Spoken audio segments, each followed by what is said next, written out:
Hello. कैसे हैं आप लोग? आज हम लोग पिछले वाले सीरीज को आगे बढ़ाएंगे और आज कुछ टॉपिक और सीरीज में आगे जोड़ते हैं, सीखते हैं। सबसे पहले तो पिछले अगर कुछ सीरीज की बात करें तो हम लोग कुछ electric dipole, electric field, electric force, charge, इन सारी चीज़ों को सीखे हैं। आज हम लोग इनसे रिलेटेड कुछ नए कंसेप्ट को सीखते हैं और नए कंसेप्ट में दो चीज़ें सीखना ज़रूरी है जिसकी आज हम लोग चर्चा करेंगे, आज वाले सीरीज में सीखेंगे।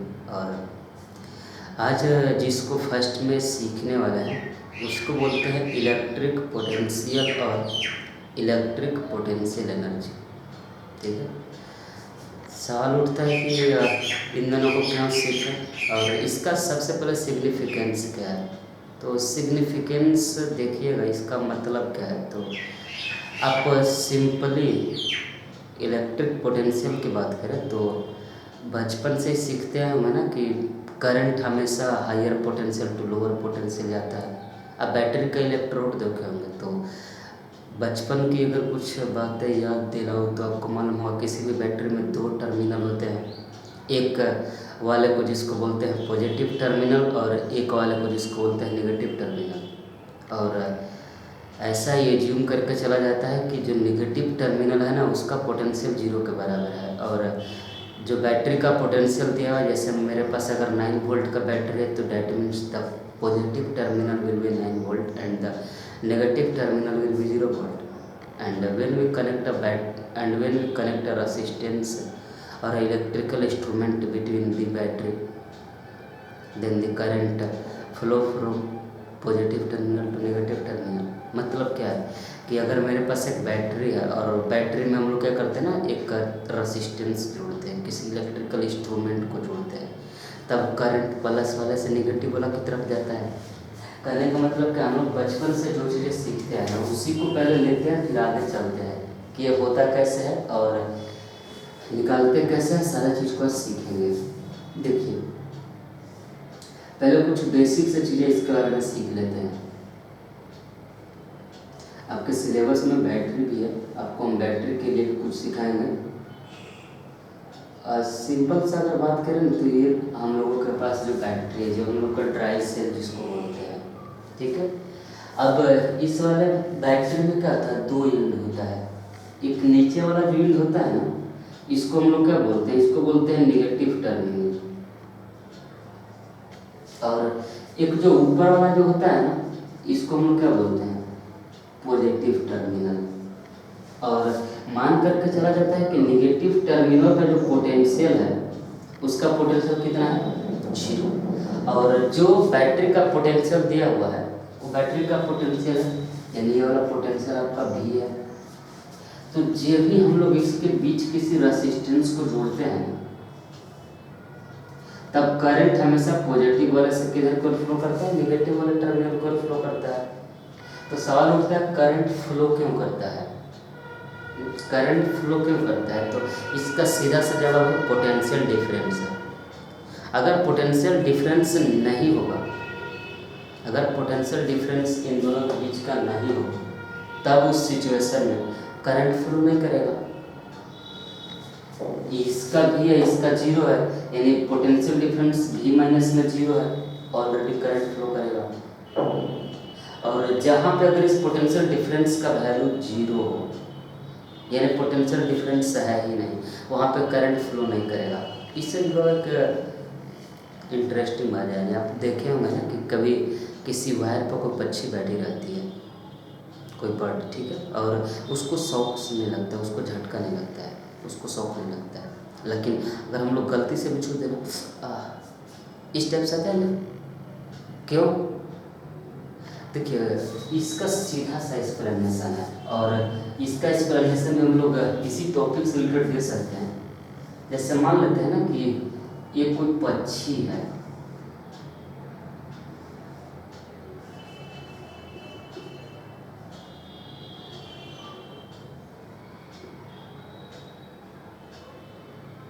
या कोई पक्षी है एज्यूम दैट, और एक ही वायर पे बैठेंगे, दोनों वायर पे तो टच करते नहीं हम बच्चे।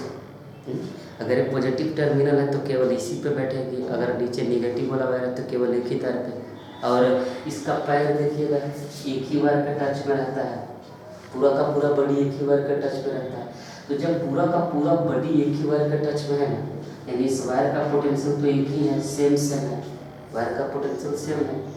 तो जब भी इस वायर का पोटेंशियल सेम रहेगा और ये पक्षी एक ही वायर का है तो वायर का पोटेंशियल तो सेम रहेगा। तो जब पोटेंशियल सेम रहेगा यानी इसको हम लोग बोलेंगे कि जीरो पोटेंशियल डिफरेंस है।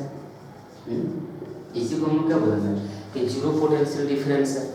तो जब भी पोटेंशियल डिफरेंस का वैल्यू जीरो रहेगा ना, यानी इसको शॉक्स नहीं लगेगा, इसको झटका नहीं लगेगा। झटका कब लगेगा?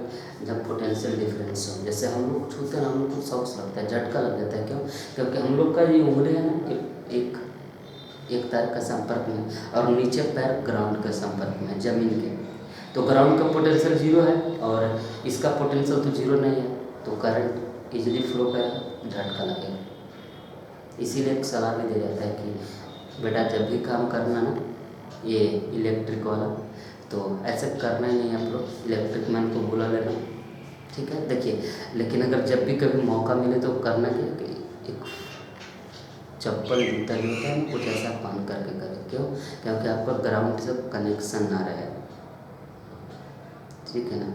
और नहीं तो फिर रबड़ का ग्लव्स पहनना, उससे क्या होगा कि अगर आप ग्लव्स पहनते हैं ना तो आपका ये जो हाथ है ये संपर्क में नहीं आ पाएगा तो वायर के, तो फिर आपका कोई फर्क नहीं पड़ेगा। देखिए, आज हम लोग इसी कंसेप्ट को सीखेंगे जो आपका इतना इम्पोर्टेंट कंसेप्ट होने वाला है कि क्या है ये।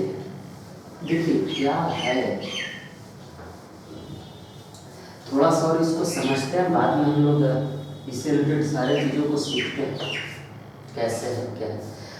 अगर बहुत सारा ऑब्जेक्ट है,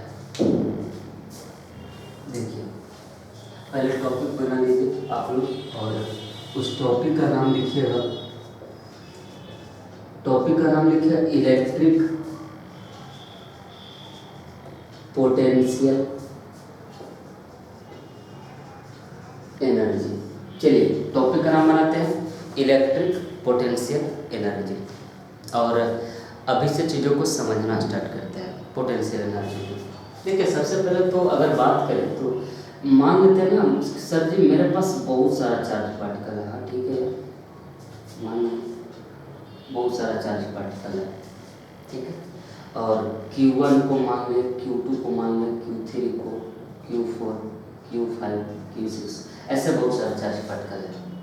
तो आपको मालूम होना चाहिए कि जो भी बहुत सारा चार्ज पार्टिकल है, तो अगर हम लोग इस पे निकालें तो हर एक चार्ज पार्टिकल अपना अलग अलग फोर्स लगाएगा इस पर, क्योंकि आपको बता चुका है कि कोई तो फर्क पड़ता नहीं है, कोई और चार्ज प्रेजेंट रहे ना रहे, सुपरपोजिशन प्रिंसिपल में। तो जब भी सब लोग इस पर फोर्स लगाएगा और हम लोग करते क्या है, हम लोग इसको थोड़ा सा डिस्प्लेस करना चाहते हैं। जैसे बहुत सारा चार्ज पार्टिकल है तो हर एक पे फोर्स लगा रहा है, नेट फोर्स निकालने के लिए सबको वेक्टर वाले तरीके से जोड़ना पड़ेगा। लेकिन हम लोग क्या करते क्या है कि हम लोग इसको किसी एक चार्ज पार्टिकल को थोड़ा सा डिस्प्लेस करना चाहते हैं। तो इतना सारा फोर्स लगा तो हम लोग जब भी इसको डिस्प्लेस करना चाहेंगे ना तो हम लोगों को एक्सटर्नल फोर्स लगाना पड़ेगा, ठीक है, क्योंकि तभी डिस्प्लेस होगा। और एक्सटर्नल जब भी फोर्स लगाना पड़ेगा तो इसका सब थोड़ा ना थोड़ा वो डिस्प्लेसमेंट तो करेंगे, पार्टिकल को थोड़ा सा मूव करेंगे, यानी डिस्प्लेसमेंट हो गया। और अगर इन दोनों का डॉट प्रोडक्ट निकाल दें तो हम लोगों को क्या मिलेगा? वर्क मिलेगा। और यही जो वर्क होता है इसको बोलते हैं इलेक्ट्रिक पोटेंशियल एनर्जी। इसको हम क्या बोलते हैं? Electric potential energy. पता चला? Electric potential energy. अब चलिए इसका हम कुछ कंसेप्ट से सीखते हैं, आपको पता चलेगा। अभी बहुत सारा चार्ज हम लोग नहीं लेते हैं, किसी एक चार्ज को लेते हैं, पहले सिंगल चार्ज के लिए सीखते हैं, उसके बाद ढेर सारा चार्ज के लिए सीखेंगे, ठीक है ना। और देखिए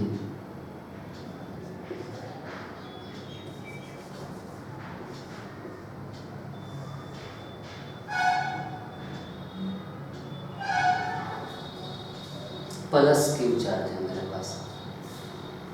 हमने कितना चार्ज रखा हुआ? Plus Q. और जब ये चार्ज मेरे पास प्लस क्यू है तो इसके बाहर इसका इलेक्ट्रिक फील्ड भी होगा। और आपको ये भी पता होना चाहिए कि चूँकि यह चार्ज आपका पॉइंट शेप का है, या बोले तो स्फेरिकल है, तो इसकी वजह से इसका इलेक्ट्रिक फील्ड कैसा होने वाला है? स्फेरिकल होने वाला है।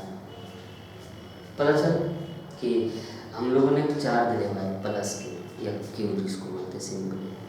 तो जब ये चार्ज आपका क्यू है, पॉइंट शेप का हो या स्फेरिकल शेप का हो, तो आपको ऑलरेडी बता चुके हैं कि जब भी इलेक्ट्रिक फील्ड होता है वो सिमेट्रिक होता है, यानी इसकी वजह से जो इलेक्ट्रिक फील्ड होने वाला है वो आपका कुछ इस शेप का होने वाला है। अब इसमें मानते हैं ना, यहाँ पर कोई छोटा सा चार्ज मानते हैं, और वो छोटा सा चार्ज हम लोग कितना मानते हैं? Plus Q. ध्यान दीजिए, ये छोटा सा चार्ज इसीलिए हम छोटा लिखे हैं। आपके लिए हम जूम कर देते हैं इसको, यानी ये मेरे पास चार्ज है प्लस क्यू, या कहते हैं प्लस क्यू है, ठीक है। एक छोटा सा चार्ज मेरे पास कितना है? प्लस क्यू है। और पहले था यहाँ पे, तो इस पॉइंट का नाम ये दिए, और बाद में हम लोग उसको लेके आ गए यहाँ पे बी पे। पहले ए पे था, फिर उसको धीरे धीरे पुश करते गए और उसको लेके आया कहाँ पे? बी पे। तो ए से बी तक लाने में जितना वर्क डन करना पड़ेगा ना, उसी को हम लोग बोलेंगे इलेक्ट्रोस्टैटिक पोटेंशियल एनर्जी। ठीक है। अच्छा, इसके लिए दो सबसे पहला कंडीशन क्या है? सबसे पहला कंडीशन क्या है कि आपको चार्ज पार्टिकल को चलाना तो है, लेकिन बहुत जेंटली चलाना है, बहुत धीरे धीरे चलाना है। क्यों? ऐसा चलाना है ना कि एक्सीलरेशन नहीं हो उसमें, यानी पार्टिकल को बहुत धीरे धीरे धीरे धीरे चलाते रहना है। कैसे? यहाँ से ये टू लेकर के बी तक। अच्छा, धीरे धीरे चलाने के लिए क्या कंडीशन हो सकता है? उस फोटो को भी छोड़ते हैं, थोड़ा सा इधर समझते हैं। जैसे मेरे पास से प्लस ये चार्ज क्यू है ना, और यहाँ पे मेरे पास कितना है? प्लस क्यू है, ठीक है।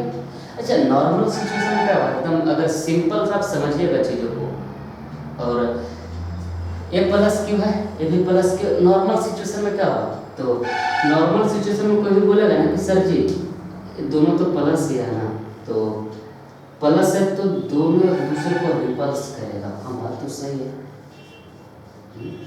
इतना दिन के क्लास कर इतना तो पता चल ही गया, ये भी प्लस क्यू है, ये भी प्लस है, तो जब दोनों प्लस प्लस है तो दूसरे को रिपल्स करेगा। यानी अगर हम इस सिस्टम को ऐसे ही छोड़ देना विदाउट कोई फोर्स लगाए हुए, तो नॉर्मल सिचुएशन में ये वाला इसको धक्का मारेगा, रिपल्स करेगा, यानी ये वाला किधर की ओर मूव करना चाहेगा? बाहर की ओर। क्यों? बोलेगा ये भी तो मूव करेगा, हाँ, लेकिन हम लोग इसको क्या मानते हैं? इसको मानते हैं सोर्स चार्ज। क्या मानते हैं? Source charge. और सोर्स चार्ज को क्या बोले हैं कि सोर्स चार्ज बहुत ज़्यादा बड़ा होता है। किसकी वजह से? टेस्ट चार्ज की वजह से। ये आपका टेस्ट चार्ज है, इसको हम क्या बोलते हैं? Test charge. तो सोर्स चार्ज बहुत बड़ा होता है टेस्ट चार्ज से, और आपको ऑलरेडी बताया जा चुका है कि टेस्ट चार्ज का वैल्यू उतना बड़ा नहीं होना चाहिए कि वह सोर्स को डिस्प्लेस कर दे। यानी किसी भी सिचुएशन में इसको तो डिस्प्लेस कर नहीं सकते हैं, जब भी इफेक्ट आएगा इस पे आएगा। हाँ, अगर ये दोनों ये थोड़ा सा बड़ा हो जाए ये डिस्प्लेस होगा, लेकिन फिलहाल ऐसा मान के चलना नहीं, डिस्प्लेस नहीं हो रहा। क्यों? क्योंकि सोर्स चार्ज है और सोर्स चार्ज बड़ा होता है। चलिए फिर से अपने टॉपिक पे आते हैं।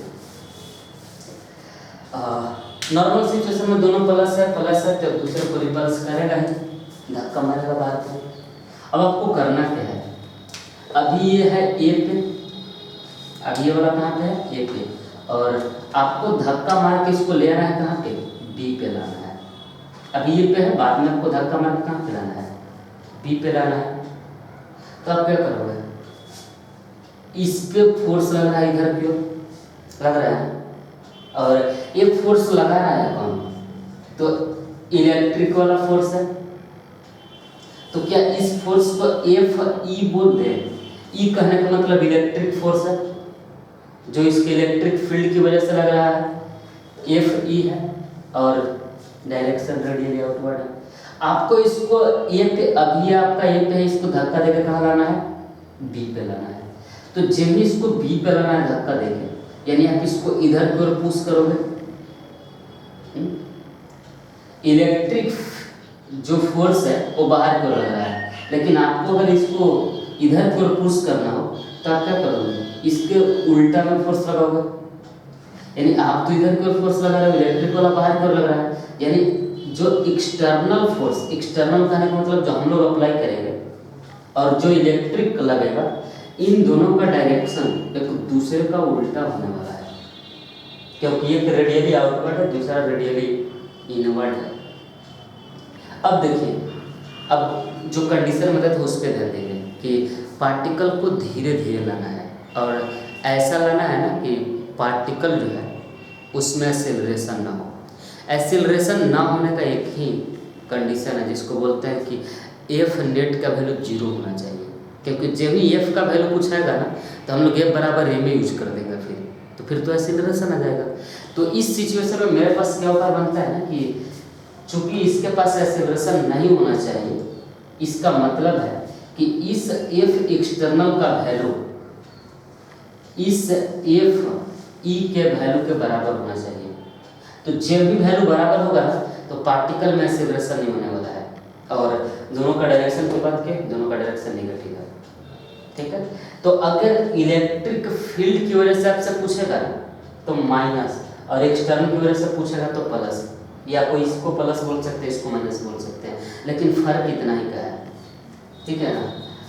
अब इतना जब चीज़ समझ लें तो आगे आते हैं, और हर एक चीज़ों को एक होलिस्टिक, जिसको बोलते हैं पूरे ढंग से तरीके से सीखते हैं। देखो मेरे भाई, अच्छा यहाँ से लेकर के और जो पॉइंट ए है, इस वाले डिस्टेंस को हम लोग बोल देते हैं R1। क्या बोल देते हैं?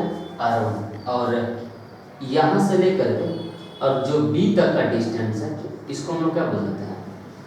R2। ए तक के डिस्टेंस को बोलते हैं R1 और B तक के डिस्टेंस को क्या बोलते हैं? R2। ठीक है। अब इसको समराइज कीजिए, समराइज कीजिए, एक जगह कीजिए, डेफिनेशन बनेगा। और क्या डेफिनेशन बनेगा कि किसी चार्ज पार्टिकल को, किसी यूनिट चार्ज पार्टिकल को, और हाँ चूँकि वो डिस्चार्ज है तो ऑलरेडी पॉजिटिव रहेगा, ठीक है। तो किसी यूनिट पॉजिटिव चार्ज पार्टिकल को इलेक्ट्रिक फील्ड में एक पॉइंट से दूसरे पॉइंट तक धीरे धीरे डिस्प्लेस करने में जितना फोर्स अप्लाई करना पड़ता है, ठीक है, और उस फोर्स की वजह से जितना वर्क डन होता है, उसी वर्क डन को बोलते हैं इलेक्ट्रिक पोटेंशियल एनर्जी। फिर से ध्यान दीजिए कि किसी इलेक्ट्रिक फील्ड में किसी यूनिट पॉजिटिव चार्ज पार्टिकल को धीरे धीरे एक पॉइंट से दूसरे पॉइंट तक डिस्प्लेस करने में जितना वर्क डन करना पड़ता है ना, उसी वर्क डन को बोलते हैं electrostatic potential energy. The amount of work done by external force when a unit positive charge.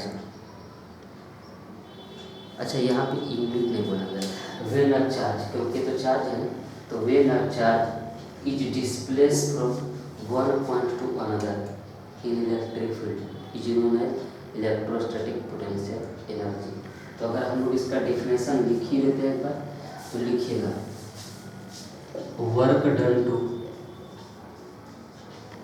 Work done to displace a charge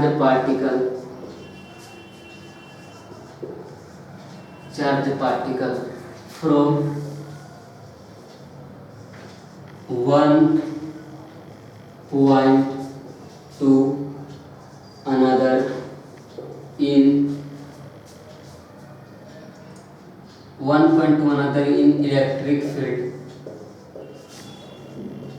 ठीक है। और कैसे करना है, without acceleration, then it is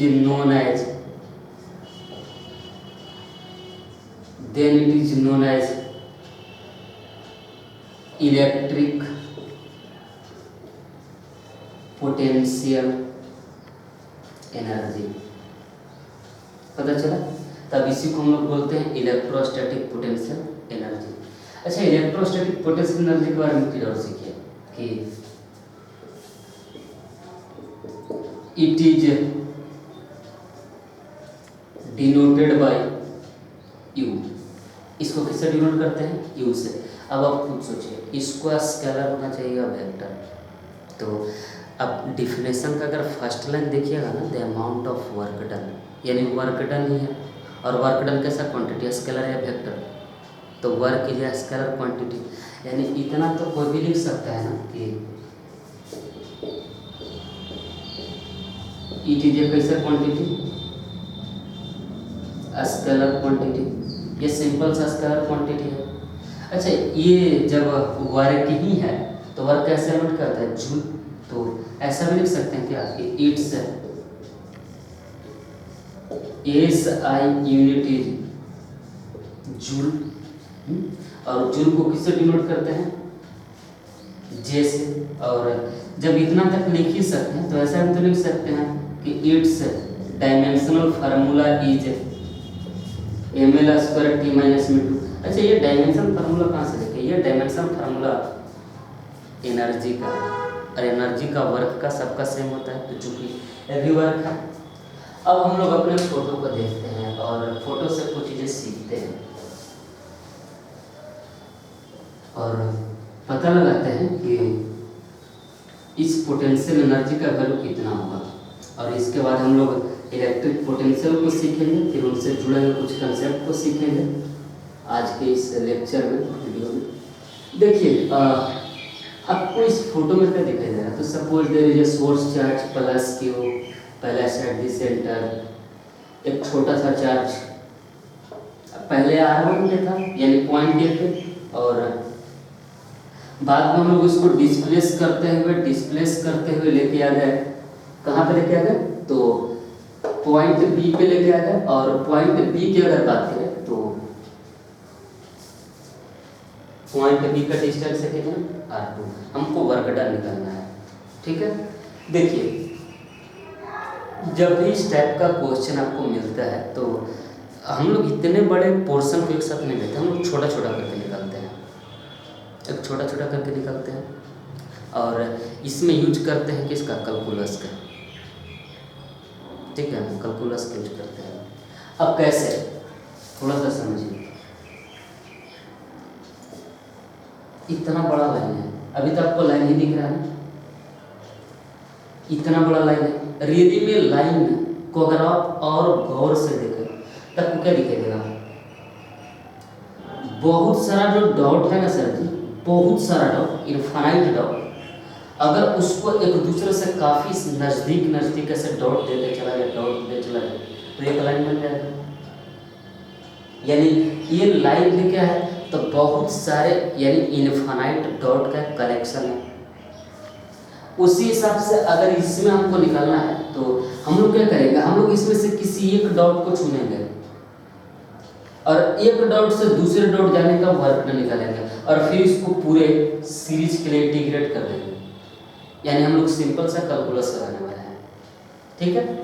अब इस सिचुएशन के लिए हम लोग करेंगे क्या? इसको देखिए, पहले मेरा था R1 पे, बाद में कहाँ पे है? R2 पे। इतना ही चीज है, तो हम लोग इसको ऐसे मिला देते हैं फॉर सेफ्टी पर्पस के लिए, मिला दिया। अब मिला दिया, किसी सिचुएशन पे मानते हैं मेरा चार्ज यहाँ पे है, किसी टाइम पे वहाँ पे है, और यहाँ से लेकर के यहाँ तक का डिस्टेंस मेरे लिए कितना है? x। किसी टाइम पे मानते हैं मेरा चार्ज q पे है, यहाँ पे, और इस पॉइंट का कुछ नाम देते हैं ना, k पे है। मान लेते हैं किसी मोमेंट पे मेरा चार्ज कहाँ पे है, के पे, और के का डिस्टेंस कितना है, x। तो हम ऐसा लिख सकते हैं कि suppose at any moment the position of charge particle is x। ऐसा मान लिया गया कि किसी मोमेंट पे चार्ज पार्टिकल का पोजीशन x है, ठीक है। तो जब चार्ज पार्टिकल का पोजीशन x है तो आप f का वैल्यू निकाल सकते हो। और इस f के लिए फार्मूला क्या जानते हो, तो 1/4πε0 इंटू में q डिवाइड में x स्क्वायर। क्यों, क्योंकि डिस्टेंस का वैल्यू x है, ये डिस्टेंस का वैल्यू कितना है, x है, यानी a बराबर 1/4πε0 q/x स्क्वायर। अच्छा हाँ, हम यहाँ पे फोर्स नहीं दिए हैं, फोर्स का डायरेक्शन नहीं दिए हैं। क्यों, क्योंकि अगर आप इलेक्ट्रिक फील्ड की वजह से निकालोगे तब तो डायरेक्शन बाहर को रहेगा, और अगर आप एक्सटर्नल की वजह से निकालोगे तो इसका डायरेक्शन कितना रहेगा, इनवर्ट की ओर रहेगा, यानी दोनों का डायरेक्शन में फर्क है। आपको हम ये लाइन पहले ही समझा चुके हैं कि जो हम लोग जो फोर्स लगाएंगे यानी एक्सटर्नल, और जो इलेक्ट्रिक फील्ड की वजह से जो फोर्स निकलेगा, ये दोनों का डायरेक्शन उल्टा होने वाला है, ठीक है। तो फिलहाल पे हम लोग ऐसा ही कर देते हैं, इसको बाद में डायरेक्शन करेंगे। अच्छा, फॉर अ स्मॉल डिस्प्लेसमेंट, मान लेते हैं कि अगर बहुत छोटा सा डिस्प्लेसमेंट हो जाए, बहुत छोटा सा, और उस छोटा सा डिस्प्लेसमेंट कितना करते हैं, dx। किधर की ओर करते हैं, हम लोग इसको इधर की ओर करेंगे, dx कर दिए। एक छोटा सा डिस्प्लेसमेंट है dx, ठीक है। अच्छा देखिए, यहीं पे चीजें समझना है कि क्या करें। एक बार फिर से समझिए, कोई कंफ्यूजन नहीं होना चाहिए। एक प्लस क्यू है, एक क्यू है। ये वाला जो क्वांटिटी हम लोग फोर्स लिखे हैं, किसके लिए लिखे हैं, ए बराबर 1/4πε0 q/x²। यह इलेक्ट्रिक फोर्स का मैग्नीट्यूड है, और इलेक्ट्रिक फोर्स लगता है किधर की ओर, रेडियली आउटवर्ड लग रहा है। हम लोग डिस्प्लेसमेंट किधर की ओर करवाए हैं, इधर की ओर करवाए हैं, क्योंकि हमको इधर लाना है चार्ज को। तो क्या इन दोनों का डायरेक्शन उल्टा है, हाँ उल्टा है। तो उल्टा है ना, तो चूंकि इन दोनों का डायरेक्शन उल्टा है तो हम लोग यहाँ पे क्या लगा देंगे, माइनस लगा देंगे।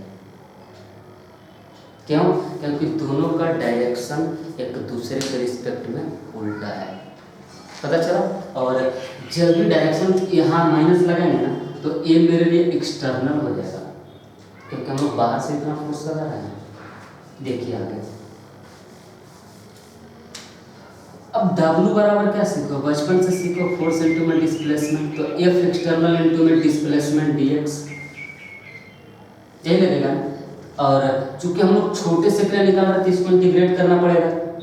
अब इंटीग्रेट का लिमिट, अभी 1 मिनट के लिए आप लिमिट भूल जाओगे, बताते हैं लिमिट का।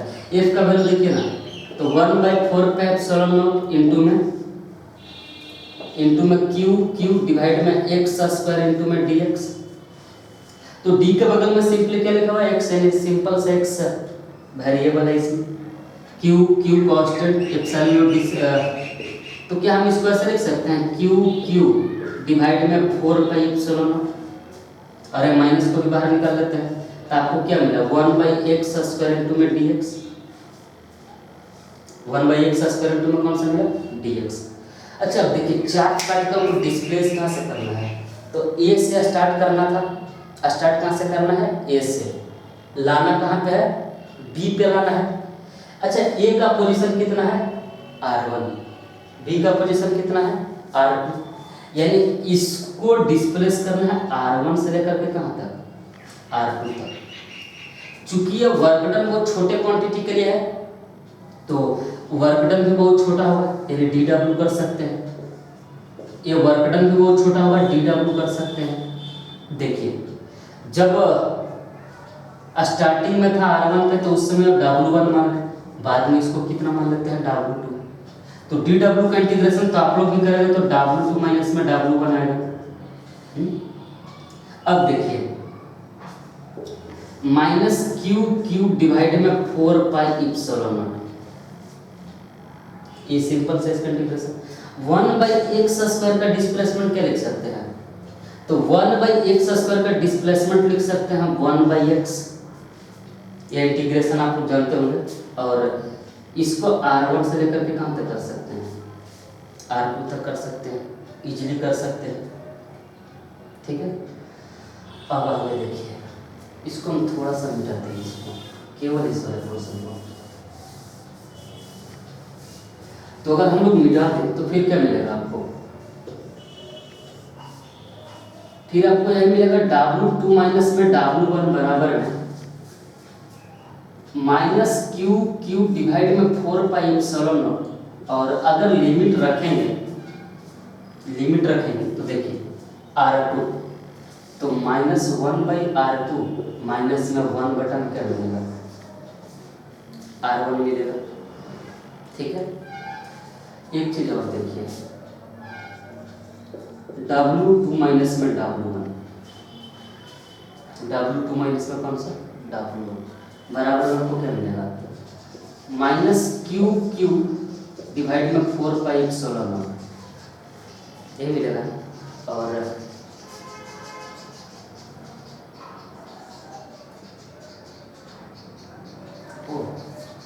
देखिए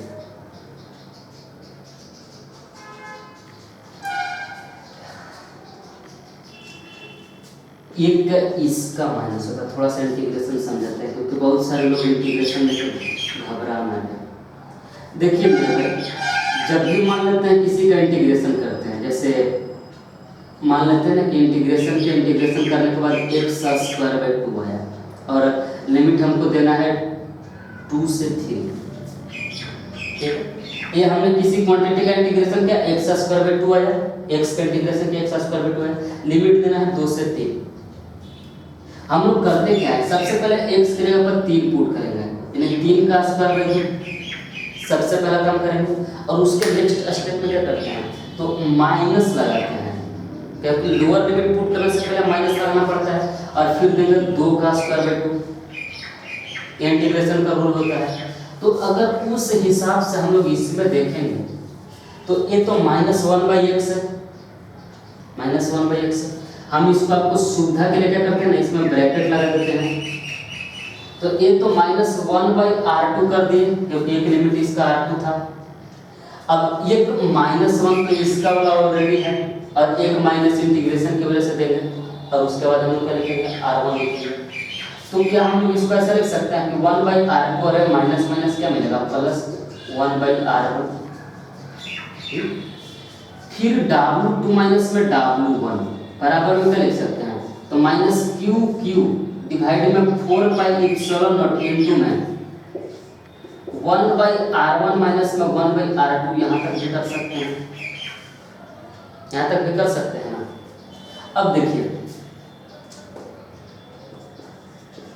W2 माइनस में W1 बराबर में, अच्छा W2 माइनस W1 को हम लोग कुछ स्टेप के लिए डेल्टा W लिख देते हैं।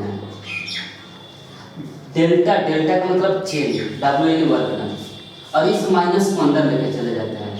तो जब इस माइनस को अंदर लेके चले जाएंगे तो क्यू डिवाइड में 4 पाई इप्सिलॉन नॉट इनटू में 1/R2 माइनस में 1/R1 मिलेगा। क्यों? क्योंकि ये माइनस है तो माइनस माइनस प्लस, प्लस है तो माइनस मिलेगा। अब ये जो डेल्टा W आता है ना मेरा भाई, जो वर्क डन किया जाता है, इस डेल्टा W का वैल्यू बराबर होता है U का। इस डेल्टा W का वैल्यू किसका बराबर होता है? U। यानी इस U बराबर हम सिंपली लिख सकते हैं कि Q डिवाइड में 4 पाई इप्सिलॉन नॉट इनटू में 1/R2 माइनस में 1 बटा में कौन सा R1। आपसे कोई पूछेगा ना कि क्या होता है U, यानी इलेक्ट्रोस्टैटिक पोटेंशियल एनर्जी, तो आप सिंपल सा बताइएगा Q डिवाइड में 4 पाई इप्सिलॉन नॉट इनटू में 1/R2 माइनस 1/R1। पता चला? R2 कहाँ है? फाइनल पोजीशन है। R1 कहाँ है? इनिशियल पोजीशन है। पता चला? चलिए हम इसको मिटा देते हैं ताकि कोई आदमी ऐसा ना समझ ले दोनों एक ही में है ऐसा। चलिए ये पूरा U का फार्मूला है। अच्छा एक चीज़ और सोचिए थोड़ा सा आगे, कि अगर कोई बोलेगा ना कि सर जी अगर जो मेरा पार्टिकल है थियोरेटिकली तो इन्फिनिटी तक लाइक करता है, तो हम लोग चार्ज पार्टिकल को स्टार्टिंग में इन्फिनिटी पर रखते हैं, तो if point A is located at infinity, point A कहाँ पे आपका लोकेटेड है? इन्फिनिटी पे। यानी इस सिचुएशन में R1 का वैल्यू हम लोग कितना लेंगे? इन्फिनिटी। तो R1 का वैल्यू इन्फिनिटी लेंगे तो U बराबर आपको कितना मिलेगा? तो Q डिवाइड में 4/ε0 इनटू में 1/R2 माइनस में 1/इन्फिनिटी, कुछ स्टेप से मिलेगा। और U बराबर में आपको क्या मिलेगा फिर? Q डिवाइड में 4/ε0 इनटू में 1/R2। यानी इसी चीज को हम लोग ऐसा लिख सकते हैं क्या कि 1/4/ε0 इनटू में वो Q डिवाइड में R2। ये किसी पॉइंट होगा, किसी पॉइंट पे अगर किसी खास पॉइंट पे बोले ना कि उस पॉइंट पे कितना इलेक्ट्रिक पोटेंशियल एनर्जी होगा, आप बोलिएगा 1/4/ε0 Q डिवाइड में R। ठीक है, देखिए ये वाला फार्मूला में R आता है सिंपली, और फोर्स वाले फार्मूला में क्या था? R² आता था। और electric field due to dipole निकालते तो उसमें क्या था? RQ आता था। आप इन सब सारी चीज़ों को थोड़ा बहुत याद रखिएगा। हाँ एक अब डायरेक्शन के लिए थोड़ा सा और समझ लेते हैं, जो कि एक्सटर्नल वाला के लिए हम लोग ऑलरेडी नेगेटिव लेके चले हैं। ठीक है, ये एक्सटर्नल फोर्स है इसीलिए हम लोग इसको माइनस लेके चले हैं, तो यहाँ पे आपके लिए क्या है? प्लस आया है। लेकिन अगर कोई इंसान जो है ना इस एक्सटर्नल वाले को प्लस मान ले, मतलब क्या है कि हम लोग जो जिस डायरेक्शन में हम लोग फोर्स लगा रहे थे, अगर उस डायरेक्शन को आप प्लस मानिएगा, क्योंकि ऑलरेडी हम लोग एक्सटर्नल को माइनस माने हैं, तो अगर हम लोग जिस डायरेक्शन में फोर्स लगा रहे हैं उस डायरेक्शन को आप प्लस मानिएगा तो आपका नेट रिजल्टेंट माइनस में आएगा। इसका मतलब क्या शो करेगा कि हमने जो फोर्स लगाया है ना वो इलेक्ट्रिक फील्ड का उल्टा है। इलेक्ट्रिक फील्ड का जो फोर्स लगा उसका क्या है? उल्टा है। लेकिन हम लोग खुद वाले को पहले ही ऑलरेडी माइनस कर चुके हैं। इसका मतलब क्या हो कि अगर इधर की ओर आपका इलेक्ट्रिक फील्ड वाला है तो इधर की एक्सटर्नल है, हम लोगों ने इसको प्लस माना है, इसको माइनस माना है। कोई इंसान बोलेगा ना इसको माइनस मानिए ना और इसको क्या मानेंगे? प्लस। तो जब भी इसको प्लस मानेगा तो नेट रिजल्टेंट का किस में आएगा? माइनस में आएगा। ठीक है, तो आपको डायरेक्शन के बारे में ऑलरेडी हम बहुत सारा चीज़ सिखा चुके हैं, और अगर किन्हीं को लगता है कि एक बार वैसे भी कर दीजिए तो कुछ करना नहीं है आपको इसमें, आप इसी में सुधार कर लीजिएगा। ऐसा रटने वाला काम बंद कर दीजिए कि सर जी कुछ चीज़ें रटते हैं, थोड़ा समझिए यार, फिजिक्स है। अब देखिए इसको हम प्लस माने तो क्या होगा? तो प्लस हो जाएगा, ए भी प्लस होगा, ए भी प्लस होगा, ए भी प्लस होगा, ए भी प्लस, क्योंकि तो डायरेक्शन है, आप किसी को भी प्लस मान सकते हैं, किसी को भी माइनस मान सकते हो। अब देखिए यहाँ पे जो हम लोग R2 माइनस R1 के थे ना, इस R2 माइनस R1 को करने के लिए यहाँ पे ऑलरेडी क्या निकालना पड़ेगा? माइनस निकालना पड़ेगा, क्योंकि अंदर R1 माइनस R2 है, आप नीचे R2 माइनस R1 लिख रहे हो, यानी यहाँ पे आपको माइनस लगाना पड़ेगा, यहाँ पे आपको क्या लगाना पड़ेगा? माइनस लगाना पड़ेगा, यहाँ पे भी माइनस माइनस माइनस, पता चला। और सिंपल सा देखो ना कि आप सिंपल से एक चीज़ और भी सीखो कि माइनस ऑफ जो वर्क डन होता है ना, चेंज इन वर्क डन, वही U के बराबर होता है। यानी वहाँ पे भी बात सही है, आप इस सिंपल को इधर करोगे तो वर्क डन आ जाएगा। ठीक है, चलिए यहाँ तक कुछ समझ में आया होगा, आशा करते हैं। एक टॉपिक इस रिलेटेड और सीखते हैं, और वो भी साथ का है, इसीलिए हम उसको सोचते हैं साथ साथ सिखा दें। तो टॉपिक का नाम बनेगा इलेक्ट्रोस्टैटिक पोटेंशियल एनर्जी। अभी जो हम लोग सीखे उसके बाद का टॉपिक है, और उस टॉपिक का हम नाम इधर लिखते हैं। उस टॉपिक का नाम है इलेक्ट्रिक पोटेंशियल। हाँ, इस बार एनर्जी नहीं है, टॉपिक का नाम है इलेक्ट्रिक पोटेंशियल। तो टॉपिक बनेगा इलेक्ट्रिक पोटेंशियल। चलिए देखिए इलेक्ट्रिक पोटेंशियल को सीखते हैं। पिछले बार हम आपको क्या बताए थे? पिछले बार बताए थे ना कि ये आपके पास चार्ज Q है, और इस चार्ज Q जो है आपका, इसके इलेक्ट्रिक फील्ड में, तो मान लेते हैं कि ये इसका इलेक्ट्रिक फील्ड का डिमार्केशन होना है। तो हम लोग प्लस क्यू चार्ज रखे थे, प्लस क्यू रखे थे ना, तो बोलता क्या है कि अगर इस प्लस क्यू को 1 से बदल दिया जाए, प्लस 1 से, यानी क्या, उस प्लस क्यू को प्लस 1 से बदल दिया जाए, तब जो वर्क डन होगा ना उसको बोलते हैं इलेक्ट्रोस्टैटिक पोटेंशियल या इलेक्ट्रिक पोटेंशियल। अब डिफिनेशन की बात करते हुए हम बोलेंगे ना, किसी चार्ज के इलेक्ट्रिक फील्ड में यूनिट पॉजिटिव चार्ज को एक पॉइंट से दूसरे पॉइंट तक धीरे धीरे मूव कराने में जितना वर्क डन करना पड़ेगा उसी को बोलेंगे electric potential. The amount of work done needed to displace gently a unit positive charge particle from one point to another in electric field is known as electrostatic potential या electric potential. अब पिछली बार क्यों था, इस बार 1 है और तो कुछ फर्क नहीं है। अच्छा यार, इसके बारे में कुछ और चीज़ें सीखें। तो इट इज डिनोटेड बाय कौन सा, भी, ध्यान दीजिए। इसको किससे डिनोट करते हैं, भी से। इसका असाइनमेंट क्या होता है, volt. What is volt, what is 1 volt हम लोग सीखेंगे, आज ही सीखेंगे। लेकिन अभी 2 चीज़ें याद रखिए कि इसको भी से डिनोट करेंगे, इसका असाइनमेंट क्या है, वोल्ट, और ये भी कैसा क्वांटिटी है, स्केलर। अच्छा, स्केलर सुनते ना तो आपके दिमाग में भी जाना चाहिए कि चूंकि सारा क्वांटिटी स्केलर है तो इसको हम लोग सिंपली जोड़ सकते हैं, इसमें से वेक्टर लगाने का जरूरत नहीं है। तो फिर बोलता है सर जी इस भी का फार्मूला तो निकाल के दिखाइए ना। ठीक है यार, निकालते हैं। सबसे पहले तो एक कॉमन सा पहले बात सीखिए कि मान लेते हैं ना कि हम लोगों ने क्यू चार्ज को डिस्प्लेस किया था पिछली बार, तो वर्क डन मेरे लिए कितना आया, W।